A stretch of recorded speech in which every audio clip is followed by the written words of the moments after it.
Koks vaizdas jums geriausiai atspindi Priekulės gimnaziją? Priekulės gimnazija, galvočiau, kad geriausiai atspindi mažosios Lietuvos rašytoja Ieva Simonaitytė. Kaip jūsų kelias atvedė į švietimą? Tiesiog natūraliai žinojau, kad be švietimo atrodo negaliu gyventi ir natūraliai stojau ten, kur širdis ir protas vedė. Ką jums reiškia būti mokyklos vadovų komandoje? Pirmiausia, tai man reiškia atsakomybę. Tai reiškia gebėjimą turėti tam tikrus prioritetus, turėti išgrynintas asmeninės vertybės ir aišku, su visa komanda eiti į priekį. Koks jausmas dirbti Priekulėje? Jausmas įdomus. Parėjau iš Klaipėdos miesto į Klaipėdos rajoną ir atrodo, čia viskas sulėtėja, bet kartu yra labai gyvybinga. Tai jausmas toks ir lėta, bet kartu su gyvybe. Kaip gimnazija reagavo į 1000-mečio mokyklų programą? Pirmiausia, gimnazijos kolektyvas iš karto pasakė, kad taip, dalyvaujame šiame 1000-mečio projekte, kadangi pirmoji siekiamybė buvo didelė aktų salė ir didelis noras turėti laboratorijas tokias kaip čia, kur šiandien esame. Kuris momentas buvo lūžio taškas, kai supratote, kad šis projektas iš tiesų veikia? Lūžio taškas buvo, kai net nesuabejoju, kai buvo iškasti pirmieji pastoliai čia, statybai šio priestato ir kada pradėjo važiuoti technika, pradėjo atsirasti pirmieji statomi objektai ir be abejonės kitas lūžio taškas, kada pradėjo plaukti visa šita laboratorinė įranga. Ką laikote svarbiausiu gimnazijos turtu? Svarbiausias gimnazijos turtas – mokiniai, mokytojai, bendruomenės nariai ir be abejonės turtas yra pozityvi kiekvieno jausena. Kokį klausimą dažniausiai girdite iš mokinių? Mokiniai visada kiekvienais metais paklausia, ar bus liūtų naktis. Ką konkretaus atnešė 1000-mečių mokyklų programa jūsų gimnazijai? Pirmiausia, tai atnešė labai gerus jausmus, emocijas. Mes einame į priekį, mes kuriame, mes tiesiog turėsime dar kitokią mokyklą, su tvaria aplinka, su nauja aktų sale, naujais instrumentais, naujomis laboratorijomis. Kuri pokyčių sritis jums atrodo svarbiausia – infrastruktūra ar turinys? Negalėčiau daryti atskirties ir infrastruktūra, ir be abejonės turinys, nes turinyje mes esame visi. Ar mokiniai jaučia šiuos pokyčius?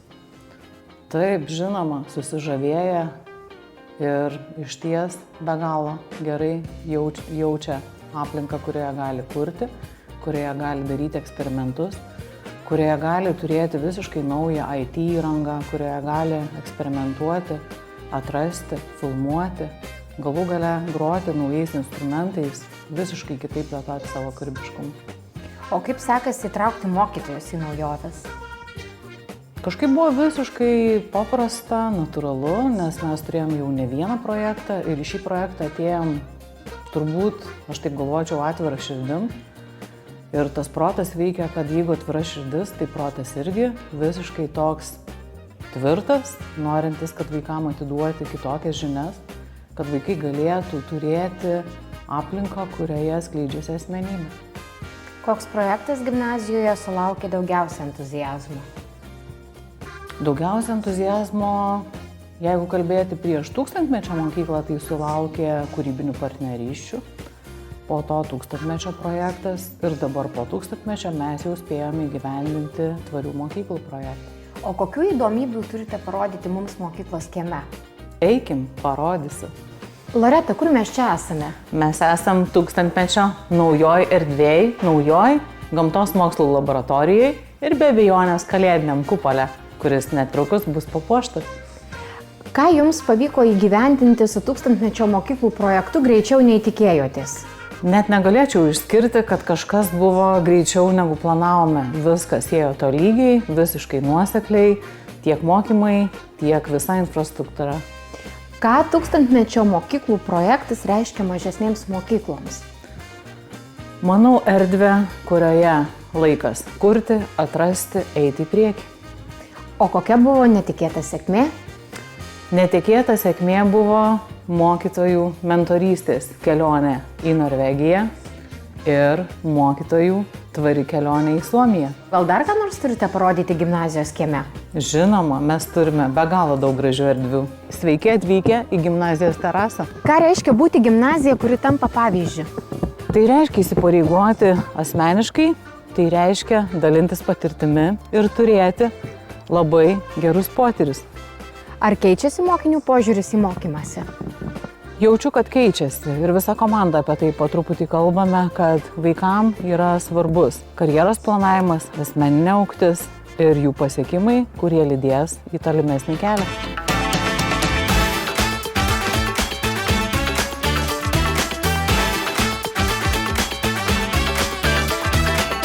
Sveikinu atvykus į Klaipėdos rajono Veiviržėnų Jurgio Šaulio gimnaziją ir parodysime pačias gražiausias tūkstantmečio projekto metu įkurtas erdves. Loretai, kaip atrodo jūsų tipinė diena?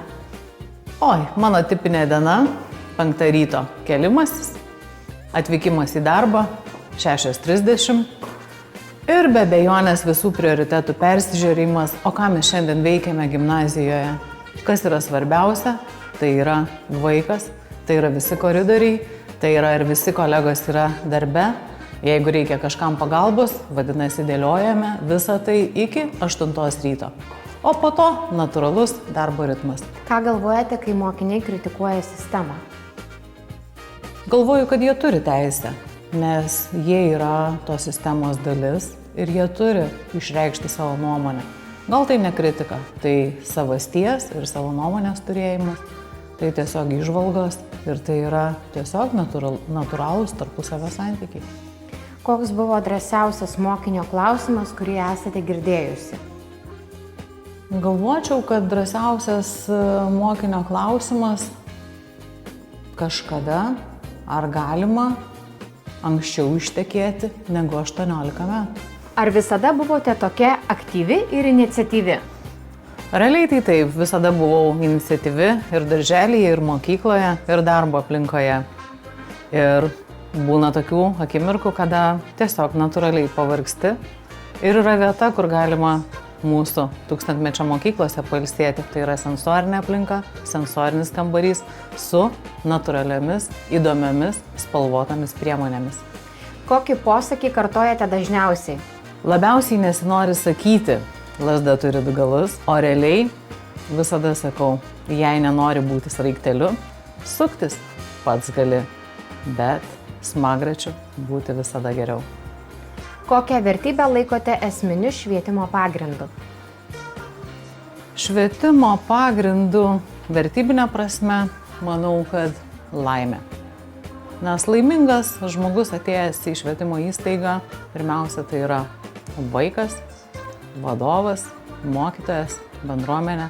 Ir jeigu laimės pliūpsnis yra, vadinasi, vertybė skleidžiasi. Ir ta vertybė augina kitas vertybės. Koks buvo paskutinis kartas, kai mokiniai jūs nuoširdžiai nustebino? Paskutinis kartas, manau, šių metų mokytojų diena. Nes mūsų klasių vaikai ateina su tam tikrais surprizais. O tie surprizai tai yra pačių daryti. Saldainiai, pyragėliai, kažkokios įdomios technologijų pamokose padarytos dovanėlės, kurios tiesiog yra iš širdies ir nepirktos. Ką reiškia gyva mokykla jūsų žodžiais? Gyva mokykla tai yra, kad pirmiausia yra laukimas, tu gerai jautiesi, tu esi suprastas ir tu gali atrasti kiekvienojame mokyklos kampelyje save ir savo mokytoją. Ar mokykla gali būti vieta, kur vaikai nori grįžti? Žinoma, kitaip ir būti negali, nes jeigu mokykla yra ne ta gyvenimo tvirtovė, neįsivaizduoju, kaip galima įti kitokią mokyklą. Kaip norėtumėte, kad atrodytų jūsų gimnazija po 5 metų? Aš galvoju, kad tai turėtų būti dar daugiau laisvės pojūčio, kitokių erdvių ir kad tas erdves sukurtų patys mokiniai. Mes būtume tik tų idėjų, jų idėjų generatoriai. Ką dar norite įgyvendinti artimiausiu metu? Artimiausiu metu norisi mažiesiems gimnazistams.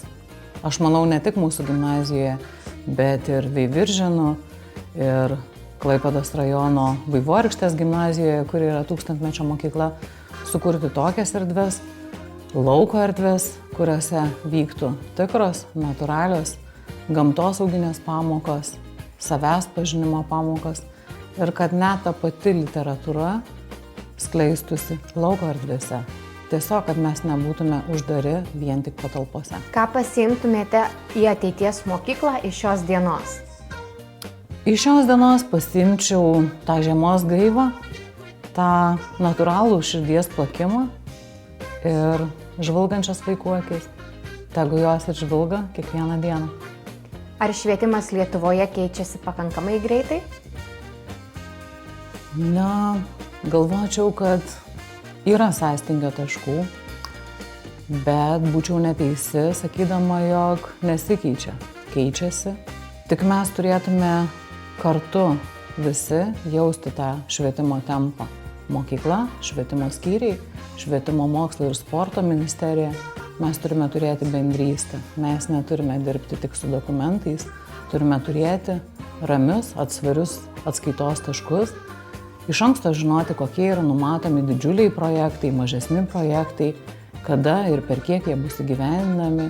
Ir tikiu, kad dar galime nesustoti, eiti į priekį ir visą tai žinoti, jausti ir perduoti augančiai kartai. Ką atsakytumėte tiems, kurie sako, kad niekas nesikeičia?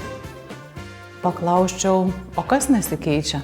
Nes atsakymų tikrai sulauktume įvairiausių apie tai, kas keičiasi.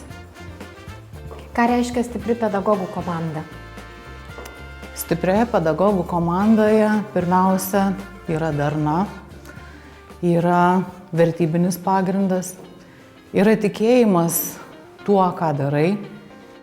Tai yra tikras darbo orkestras, kuriam vadovauja vadovas, o visi kiti yra ir aktoriai, ir artistai, ir tie, kurie savo širdies balso klausosi visada.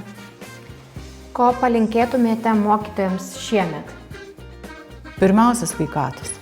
Pirmiausia sveikatos, gerų tarpusavio santykių, asmeninės darnos šeimose ir be abejonės to gražaus kelio, kuriame nėra baimės, nes kai nėra baimės, visada lydi sėkmė. Kokią pamoką gyvenimui išmokote būtent mokykloje? Išmokau, jog vaikui, jokiam, ne vienam negalima sakyti, jog tu nebaigsi mokyklos, jog tu negali. Tai yra pati didžiausia bausmė pasakyti vaikui tai. Ir paskutinis klausimas šiandieną.